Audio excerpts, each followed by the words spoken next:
What's up, everyone? Welcome to the video. Today we're going to take a look at how to replace the battery in this Ford Raptor F-150 remote key fob.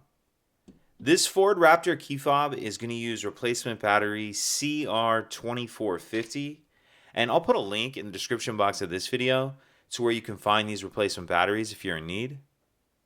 So the first thing I'm going to do is grab my key fob and remove the emergency key that's in the bottom of it.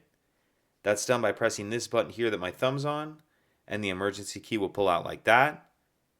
Now if we hold our key fob with the buttons facing down, and we take a look at the bottom of it, I'm going to use this emergency key to remove this back cover right here.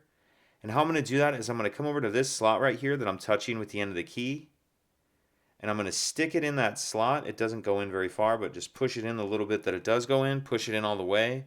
Then I'm going to angle it up and push up on this back cover, like that. And once we get that back cover off, we see our battery right here. For this part, I'm going to grab a small screwdriver, or even something with like a point on it will work. It just needs to fit in this little notch right here. That notch will allow you to get a screwdriver or something similar in there and get under the edge of the battery and pop that battery out. Now we're going to install our new battery, and you want to make sure that you're installing your new battery with the plus side up, positive side up. And I'm going to tuck this outer edge in first, like that. Tuck that edge in, then snap that down into place. Now we'll put this back cover on. And if you notice on this back cover, there's a little tab right here.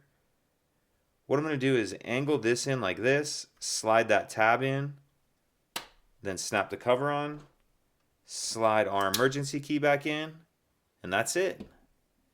If you could take a second to like and subscribe, it helps us out, and I'd appreciate it. Thank you.